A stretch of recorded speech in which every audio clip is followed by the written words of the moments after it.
금방 소개받은 서울대학교 자유전공학부의 양일모입니다. 저는 자유전공학부를 전공한 교육학자는 아니고 동양 철학을 공부하고 있는 그 학자입니다. 그런데 제가 최근 몇 년 동안 지난 10여 년 동안 4년간은 서울대학교 자유전공학부의 그 부학부장을 했고요. 또 그 이후로 4년 동안은 학부장을 맡게 되었습니다. 그래서 어떻게 하다가 한국에서 이 자유전공학부를 확대하는데 이 선교 역할을 맡지 않았나 이런 생각이 들었습니다. 그래서 오늘 강원대학교에서 개최한 이 포럼에서 자유전공학부에 대해서 좀 더 이야기를 나눌 수 있는 좋은 기회를 주셔서 감사드립니다. 그동안 10여 년 동안 자유전공학부가 한국에서 그 화두가 되었습니다. 그럼에도 불구하고 아직까지 이 자유전공학부가 어떤 모습을 갖추어야 되는지 이 문제에 대해서는 고민이 많은 것 같습니다. 제가 오늘 포럼 제목을 보면서 교양교육 및 자유전공학부 혁신 포럼이라고 이렇게 되어 있었습니다. 이 자유전공학부를 혁신해야 된다는 것인지 아니면 자유전공학부로 혁신해야 된다는 것인지 아직도 고민이 많은 그런 시점이라고 보여집니다.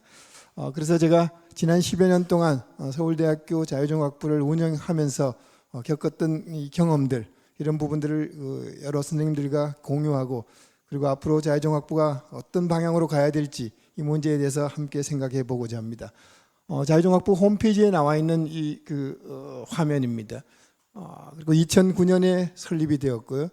한국에서 자유전공학부의 역사를 쓴다면은 2009년이 기점이라고 생각이 됩니다.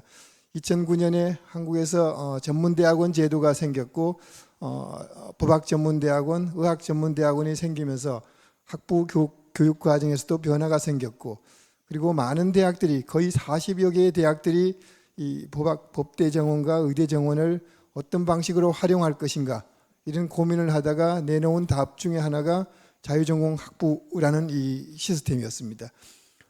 그래서 한국에서 만일 그 자유전공학부에 관한 역사를 쓸 때 이 로스쿨과 의학전문대학원이 더 중점이 되면은 저는 조금 반대하고 싶습니다. 왜냐하면은 대학에서 새로운 정원이 생겼을 때 이것을 어떻게 활용하는가 하는 것은 그 집단 내에 많은 고민이 반영된 결과라고 보여집니다.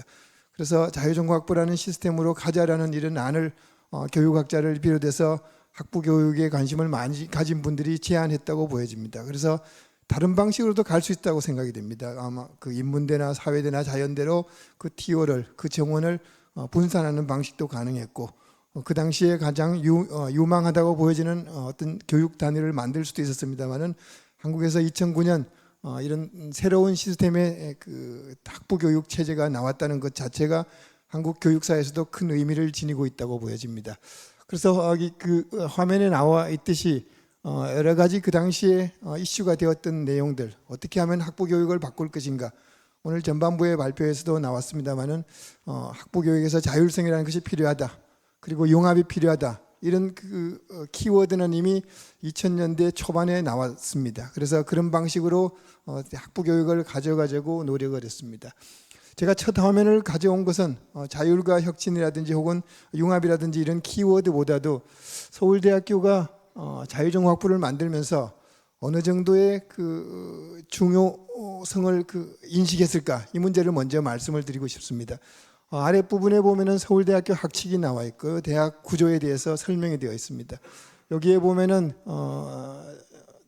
서울대학은 몇 개의 단과대학과 어떤 그 교육 단위로 구성되어 있다는 그 나오는 항목이 나오는 부분입니다. 대학의 서열 아마 한국의 많은 대학들이 그럴 거라고 생각이 됩니다만은 이 대학원이라는 학칙이 있고 그 다음에 나오는 순서는 권력이라고 생각이 됩니다. 누가 앞에 나가는가 하는 것은 대단히 중요한 일입니다. 한국에서 여기에 보면은 인문대, 사회대, 자연대학이 제일 먼저 나옵니다. 제가 이것을 조사해 보지 않았습니다만은 한국의 대학에서 학칙에서 이 대학의 순서를 어떻게 나열할 것인가는 아주 중요한 그 학교 내의 헤게모니와 관련된 그 문제입니다. 그 다음부터 인문대, 사회대, 자연대는 1, 2, 3 순위를 갖고 있고요. 그 다음부터는 학내의 많은 논쟁을 거쳐서 가나다 순서입니다. 그래서 간호대학이 그 다음에 나오고요. 자유전공학부가 제일 꼴찌에 있습니다. 권력이 제일 낮은 건 아니고요. 그다음에 제가 여기는 첨단융합학부라고 제가 가장 최근에 학칙을 갖고 왔습니다만은 내년 3월 1일자로 서울대학교에서 첨단융합학부가 생기고 교칙에 이미 반영되었습니다. 그래서 오늘 시점에서는 자유정학부가 제일 꼴찌입니다. 그리고 제가 학사위원회에 가면은 제일 마지막 자리에 앉습니다. 그러지 않아도 신생 단위여서 서러운데 이 자리도 제일 끝에 앉으면 굉장히 억울하다는 생각이 듭니다. 다행히 자유정학부 앞에 의과대학이 있습니다. 권력과 돈을 가진 이 의과대학이 제 옆에 있다는 것은 참 반가운 일이었습니다. 자, 그럼에도 불구하고 이것이 우연한 그 결과입니다만은 가나다 순서대로 자유정학부가 제일 뒤에 있고요. 신생학부인 첨단융합학부가 치엇으로 된 게 천만다행이라고 생각이 됩니다. 만일 치엇 앞단이었으면은 융합학부라고 했으면 자유정학부 앞에 올 뻔했습니다. 그러면 더 서러울 뻔했습니다. 이 권력이라는 것이 그런 문제다. 자, 제가 그 권력 순서를 얘기하는 것보다는 서울대학교는 자유정학부 앞에 첨단융합학부를 빼면은 학칙의 14개 단과대학과 자유정학부로 구성된다. 이렇게 만들었습니다. 그리고 자유정학부는 14개 단과대학에 준해서 운영한다. 이렇게 되어 있습니다. 그래서 자유정학부는 이름은 자유전공학부 학부장이지만 앞에 있는 의과대학장 그리고 일본에 나오는 인문대학장과 계급은 같습니다. 수당도 같습니다. 네. 그래서 서울대학교가 단과대학의 형태로 만들자라는 것이 학내의 첫 번째 그 의지였다고 보여집니다. 자, 그 다음은 자유정학부가 2009년에 생기고 나서 자유전공학부의 역사를 쓰면은 지난 10년 동안은 비극의 시기였던 것 같아요. 아니면 순환의 시기였다고 할까요? 생기자마자 2008년 생기기 전부터 염려한 것이 있네요. 로스쿨 법대가 없어졌기 때문에 이 로스쿨 준비반이 되지 않을까라는 그런 여기 언론의 보도입니다. 그리고 언론의 보도는 지난 10년 동안 상당히 날카롭다고 할까요? 상당히 공격적이었다고 보여집니다. 여기에 있는 2009년 설립되면서 자유종합부가 최고 학과가 되나 이 말은 법대를 교체하는 것이 아닌가라는 그런 염려 때문에 기자가 쓴 것 같고요. 문제는 3, 4년 지난 뒤에 연대 고대가 이 자유종합부 시스템을 운영하면서 혼란에 빠졌습니다. 자, 그래서 13년이 이 연대 고대의 문제가 나타났던 것 같고요. 그 단적으로 전공 쏠림이라고 할까요? 우리가 연세대학교는 이 상경 계열이 강했고 고려대학교는 법학 계열이 강했다는 그런 배경이 있어서 그런지 학생들이 그쪽으로 많이 몰렸던 것 같아요. 그래서 2013년에 자유종합부가 첫 번째 위기가 다가왔고요. 2014년에 저 기사는 결국은 서울대도 망하지 않을까라고 쓰고 싶었던 것 같아요. 자, 그럼에도 불구하고 자유종합부가 노력을 많이 했습니다만 지난 2019년까지는 부정적인 기사가 많았습니다. 그 기사를 어떻게 극복하는 것이 지금은 2024년이 되어서 이런 지난 10년 동안의 기사와는 또 다른 변화가 생겼다고 보여집니다. 제가 제일 밑에 2004년 대학 구조개혁을 쓴 것은 2009년에 한국에서 자유종합부 시스템을 도입한 것은 교육부가 준비한 대학 구조개혁이라고 할까요? 물론 교육부가 저런 안을 제시한 것은 아닙니다만은 한국의 학부 교육이 바뀌어야 된다는 그런 시그널을 보냈고 그런 과정에서 자유종합부가 등장했고 그렇지만 지난 10년 동안은 2009년부터 2019년까지는 자유종합부의 역사가 순탄하지 않았다는 것을 먼저 말씀을 드리고 싶습니다. 그런데 변화가 생긴 것은 2018년이라고 보여집니다. 카이스트라고 할까요? 한국의 이 과기부가 운영하는 이 카이스트 그리고 광주, 대구, 울산 몇 개 지역의 카이스트 계열의 대학들이 있습니다. 이 대학들에서 무전공 무학과 제도를 운영하겠다고 이 정부의 제2차 과학기술원 4차 인재위원회에서 제안을 했고 실제로 운영을 하고 있습니다. 제가 그 기사를 보고 깜짝 놀랐습니다만은 대학에서 학부 교육이 바뀌어야 된다. 그리고 지금의 전공 중심의 교육. 오늘 제가 신정철 교수님 굉장히 좋은 자료를 주셨는데요. 한국의 대학이 학과 중심주의라는 것을 여실하게 이 세계적인 관점에서 보여준 것 같아요. 공학 계열에 계시는 분들이 이런 이 학과 전공 중심의 학부 교육은 이제는 한계에 도달했다고 미리 사인을 보낸 이 위원회의 발표였다고 생각이 듭니다. 그래서 지금은 카이스트 계열의 그 유니스트라든지 지스트라든지 디지스트 이쪽 계열은 다 무전공 무학과제를 운영하고 있습니다. 그리고 나서 또 2020년에는 이 덕성여대는 학교 전체를 자유종합부 시스템으로 가자는, 어떤 의미에서는 학부대학으로 가자는 대단히 한국 교육사에서 특이한 아이디어를 냈습니다. 그리고 지금 또 잘 하고 있는 것 같습니다. 그리고 서울대학교에서는 2023년 올해입니다만은 그동안 대학에서 학부제 계열별 모집 또 옛날에 또 조그마한 한두 개 학과를 묶어서 하는 이름이 거창한 학부제 이런 걸 해왔습니다만은 대부분 성공하지 못했고요. 그럼에도 불구하고 서울대 공대가 어떤 의미에서는 변화의 가장 보수적이라고 할 수 있는 서울대 공대가 이 광역 모집이라고 46명을 새로 모집하겠다고 했고 2023년에 실시했습니다. 서울대 공대 정원이 800여 명 됩니다만은 한 4%, 5%를 올해 광역으로 뽑았고요. 그러면서 이제 이 친구들이 어떻게 전공을 선택할지는 앞으로의 연구 과제라고 보여집니다. 그래서 저는 2020년 전후, 그러니까 2009년에 처음 1차 자유종합부라는 시스템이 한국에 소개되었고 그 10년 동안 상당히 많은 순환을 겪었고, 그리고 다시 2020년대에 들어와서 자유종합부에 대해서는 2차 관심이라고 보여집니다. 그리고 오늘 이 포럼 자체도 이런 2차 관심에서 다시 연관되는 주제라고 보여집니다. 그래서 2010년대 시작할 때 제가 도표를 한번, 제가 뭐 교육학자가 아니어서 저는 숫자에 그렇게 정확하지는 않습니다. 혹시 교육학자가 연구하실 때는 다시 한번 확인해야 되는 숫자이고, 저는 교육 알림이 정도에서 제가 그냥 할 수 있는 것, 제가 눈도 그렇게 밝지 않아서 찾을 수 있는 것을 찾아서 보니까 이런 정도가 된 것 같고요. 2010년 시작할 때 40여 개 대학이 자유종합부를 실시했고, 그동안 여러 가지 부침이 있어서 줄어들었다가 제가 2023년 작년에 교육 알림이를 보니까 자유전공학부라는 이름도 있고 자율학부라는 이름도 있고 이름이 다양한 것 같아요.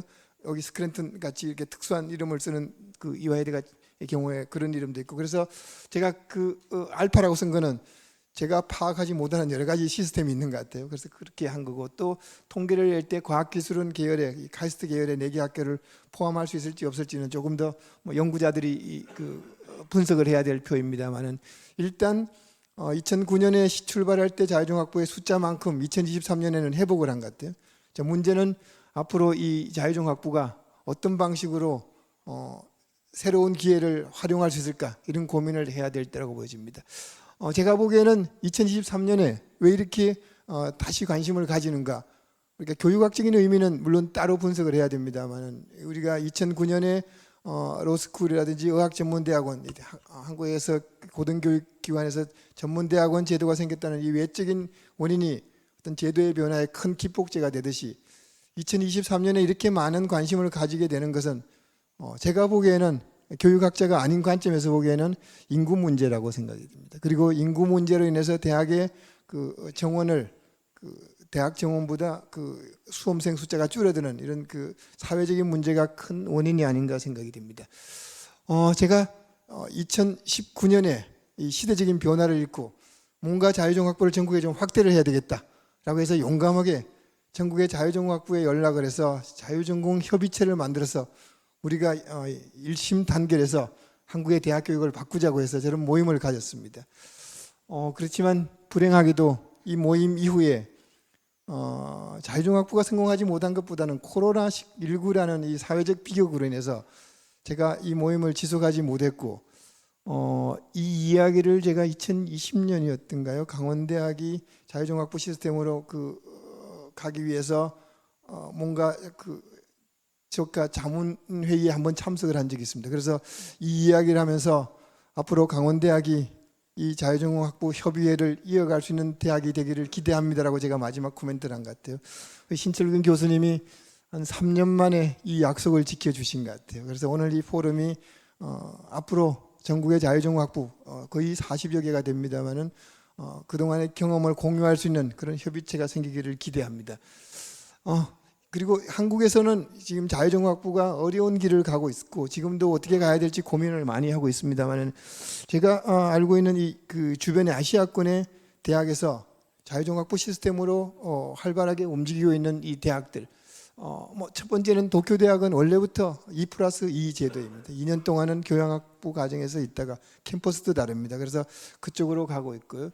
2007년에 베이징 대학이라고 할까요? 베이징 대학에 생긴 위안페이 칼리지라고 아주 유명한, 지금은 이 북경 대학에서 가장 유명한 학부가 되었습니다.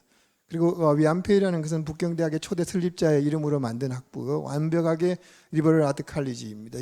북경 대학에서 가장 좋은 학부가 되었던 것 같아요. 그리고 왼쪽 아래는 이제 제가 최근에 일본의 대학 중에서 큐슈 대학이 개혁을 많이 하고 있어서 큐슈 대학에서도 이런 자유종합부 시스템을 도입하고 있고요. 오른쪽은 앞에서 다른 신 교수님 말씀해 주실까요? 싱가포르 대학에서 어떤 아너스 클럽으로 이 자유종합부 시스템을 도입하는 그런 제도가 생겼습니다. 시간이 많지 않고 실제로 이 자유종합부에서 어떤 교육 이념을 갖고 있는가, 그리고 어떤 것을 가르치고 있는가, 이런 부분들은 많이 공유가 된 것 같아요. 그래서 제가 화면으로 그냥 넘어가도록 하겠습니다.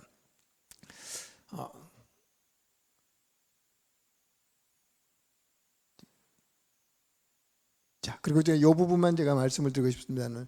자유종합부에서 주제탐구 세미나라는 과목이 자유종합부에 들어와서 모든 학생들에게 필수 교과목입니다. 그래서 이 자유종합부의 교과목은 두 가지 체제로 분류가 되어 있는데요. 학생들이 대학에 들어와서 무엇을 전공으로 택할 것인가 라는 부분을 가르치는 그런 교과목입니다. 그리고 학생들이 다양한 학생들이기 때문에 자기가 이 대학에 들어와서 그리고 앞으로 인생을 살아가면서 무엇을 공부하고 어떻게 살아갈 것인가, 이런 부분에 아이디어를 줄 수 있는 교과목을 만들기 위해서 노력을 많이 했습니다. 그래서 만든 교과목이 이 주제 탐구 세미나, 토픽 세미나라고 할까요? 어떤 토픽을 갖고, 그리고 제가 2013년도 했던 과목입니다만 그 당시에는 이 행복이 유행을 해서 행복이라는 주제로 했고요. 그리고 이 교과목은 혼자 하는 것은 아니고 인문대, 사회대, 자연대 교수님, 기본적으로 인문학, 사회과학, 자연과학 하시는 분이 세 분이 공동 티칭을 하는 수업입니다. 그리고 한 학기 내내 팀 티칭이지만 한 학기 내내 세 분이 같이 수업에 들어와서 같이 토론하는 수업입니다. 그리고 강의를 할 때는 강의실에서 하고 토론을 할 때는 강의실을 바꿨습니다. 그리고 중간 발표, 기말 발표는 이 보통 대학이 하고 있는 이 페이퍼 시스템이 아니고 할 수 있는 모든 방법이 가능합니다. 이 수업은 이 친구들이 연극을 했던 것 같아요. 그래서 제가 찍어 놓은 사진입니다. 친구들이 행복이라는 주제로 어떤 뮤지컬을 만들 수 있을까, 그런 뮤지컬을 만들었던 것 같아요. 그래서 수업을 어떤 방식도 많은 변화를 가졌던 것 같네요. 자, 그 다음은 학생 설계 전공, 자유종합부, 서울대학교가 그리고 서울대학교 자유종합부가 갖고 있는 특징 중에 하나입니다만은 학생 설계 전공, 학생이 전공을 설계할 수 있다라는 이런 아이디어입니다. 이미 해외 대학에서는 많이 하고 있는 제도입니다. 그리고 이 학생이 전공을 설계할 수 있다는 것은 쉽지는 않습니다. 우리가 경제학이나 물리학이나 컴퓨터공학이나 이런 기존의 전공이라는 것은 많은 학자들이 노력해서 만든 하나의 전공이기 때문에 학생 개인이 만든다는 것은 굉장히 어렵습니다. 그렇기 때문에 이 제도를 뒷받침해주는 이 학교의 시스템이 많이 필요한 것이고요.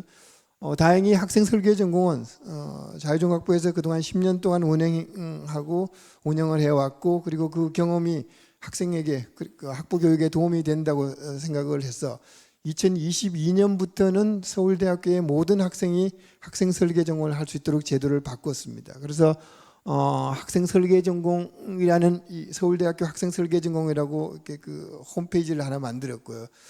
그리고 또 하나는 서울대학교 자유종합부 학생 이외의 모든 학생들이 학생 설계 전공을 할 수 있도록 설계 전공 지원 센터라는 것을 작년에 만든 것 같습니다. 그리고 웹사이트도 만들었고요. 우리 신정철 교수님이 교육위원회에서 활동을 많이 하신 내용들입니다. 그래서 서울대학교의 모든 학생들은 학생 설계 전공을 할 수 있고, 그리고 그런 것을 지원할 수 있는 시스템을 이제 갖추고 있다, 이런 내용입니다. 그리고 학생 설계 전공을 그동안 10여 년 동안 여기 앞에 화면에 나옵니다만 기존에 우리가 알고 있는 국문학 혹은 경제학, 물리학 이런 전공에 해당하는 위상을 갖고 있습니다만은 학생들과 여긴 지도 교수님이 합작을 해서 만든 전공들이 나와 있고요. 그리고 여기 SDM 서울대 주소니까 스튜던트 디자인드 메이저이네요. 그러니까 저기 홈페이지에 가면은 지난 10년 동안 학생들이 했던 학생 설계 전공의 교과목명은 다 나와 있습니다. 자,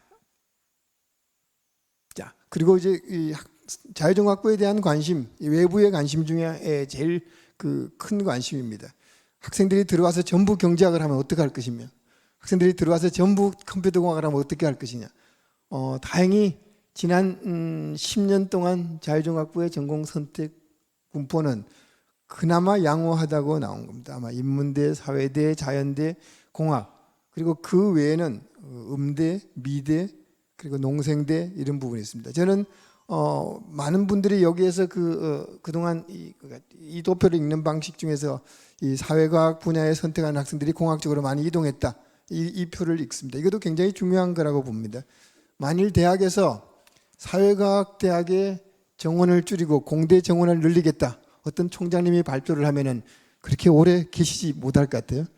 근데 자유정학부의 이 시스템은 이 내부의 불협화음을 최소한으로 하면서 이 사회과학 하는 학생들에게 공학적으로 전공을 옮기도록 하는 어떤 내부의 변화를 만들어내는 제도였다고 보여집니다. 그래서 어떤 이 변화를 저는 시대를 반영하는 대학의 자연스러운 어떤 조금 전에 신 교수님은 유연한이라는 이런 표현을 쓰셨습니다만은 그 시대의 변화를 반영할 수 있는 대학 교육 체제다 이런 생각을 합니다. 물론 왜 인문학이 적으냐? 저는 인문대 출신입니다만은 제가 인문대 교수님들이 가끔 왜 인문대가 적으냐? 자, 그러면 우리 자유전공학부 학생들이 전부 철학과에 가면은 대한민국이 건전하겠습니까? 이게 반문랍니다. 그러니까 우리가 어떤 내가 전공하는 쪽에 학생들이 많이 오면은 긍정적인 건 사실입니다. 그렇지만 이 대학에서 학생들의 전공이라는 것은 본인의 적성도 맞고 그리고 시대의 발전에 필요한 그런 쪽으로 분산이 되어야 된다고 보여집니다. 그런 지금 자유전공학부에서 지금 표에는 잘 나타나지 않는 그 외라는 부분이 있습니다. 그 외에 농생대가 포함이 되어 있는데요. 농생대는 제가 자유종합부에서 가르친 학생 중에서 앞으로 가능성이 가장 많은 학생 같아요. 그 농생대에 가서 그 친구는 미국 대학에 가서 지금 그 학위를 마치고 미국에서 벤처를 하고 있습니다만은 아마 가장 성공한 뉴스를 들고 오지 않을까 생각이 됩니다. 졸업생 진로는 이 도표상으로는 그 사회에 진출하는 학생이 가장 많습니다. 자, 그것은 서울대학교 졸업생 중에서 어디로 가느냐 분포를 보면은 기업으로 가는 친구들이 가장 많습니다. 그래서 자연스러운 현상이고요. 자유종합부의 특징이라고 한다면은 앞에 있는 국내 대학원, 해외 대학원, 물론 로스쿨입니다. 로스쿨에 지나가는 학생이 많습니다. 로스쿨에 지나가는 학생은 앞으로는 줄어들 겁니다. 그렇게 많지는 않은 것 같고요. 대학원에 국내 대학원에 가는 학생이 늘어난다는 것은 아주 큰 장점이라고 보여집니다. 그 이유 중에 하나가 본인이 좋아하는 공부를 학부에서 했다는 것은 학문을 계속 지속할 수 있는 가능성이 높다는 그런 생각이 듭니다. 근데 앞으로 이것도 연구를 해야 될 대상이라고 보여집니다. 자, 앞으로 이 부분은 서울대학교가 이 신정철 교수님이 만드신 아닙니다. 중장기 발전 계획입니다만 서울대학교는 학과 전공 제도, 단과대학 중심의 제도에서 탈피하겠다라고 장기 목표를 세웠습니다. 어떤 분이 실현할 수 있을지는 앞으로 이제 과제라고 보여집니다. 자, 이 부분이 가장 중요한 건데요. 사실은 여러분들과 같이 토론하고 싶었던 내용인데 앞으로 자유종합부가 한국에서 첫 번째 살아남기 위해서, 두 번째 올바른 방향으로 살아남기 위해서, 그리고 한국의 대학 교육의 학부 교육을 위해서 어떻게 해야 될까 고민해야 될 부분입니다. 그래서 첫 번째가 지금 한국의 자유종합부를 제가 파악한 것으로는 조그마한 한 전공으로 있는 학교도 있고요. 기초교육원에 소속된 자유전공도 있고요. 아니면 덕성여대처럼 학교 전체가 가고자 하는 부분도 있고요. 서울대학교처럼 여러 단과대학 중에 한 개로 가는 그 시스템도 있고, 그래서 어떤 방식이 자유종합부가 살아갈 수 있는 가장 안전한 이 환경일까, 이런 부분에 대한 고민이 필요한 것 같습니다. 그리고 두 번째는 교수와 학생의 그 소속입니다만은 앞에 신 교수님 말씀을 많이 하셨는데요. 대학 교수가, 제가 철학을 공부한 사람이면은 철학과에 소속되어서 퇴직할 때까지 철학과에만 있으면 될까? 자, 아니면은 또 다른 학부와 겸임을 할 수 있을까? 그래서 몇 년 전부터 서울대학교 자유종합부는 겸무교수제를 시행했습니다. 자, 그래서 제가 철학과 예를 들면 철학과의 소속이 50%이고 제 그 자유종합부의 소속이 50%이고 5대 5의 비율이라고 할까요? 그래서 두 전공의 그 양쪽에 소속하는 그런 쪽의 교수를 뽑기 시작했고요. 자, 학생들은 그러면 어떻게 해야 될 것인가? 자유종합부에 들어가서 계속해서 자유종합부에 있어야 될 것인가? 아니면 물리학 국을 전공한 다음에 물리학과로 가야 될 것인가? 자, 그 부분에 대한 고민도 같이 해야 될 것입니다. 그래서 앞으로 제가 그 발표하면서 얘기를 많이 했습니다만은 이 전공 쏠림에 관한 문제라든지 그리고 이 전공 쏠림으로 인해서 기존의 대학의 제도의 어떤 그 학문의 생태계를 자유중학부가 파괴하는 이 암적인 존재인지 아니면은 앞으로 어떤 미래로 시대를 반영하는 구조인지 이런 부분에 대한 논의가 계속해서 필요하다고 하겠습니다. 제가 시간 관계상 마지막은 제가 질문에 있어서 그때 대답을 드리도록 하겠습니다. 네, 감사합니다.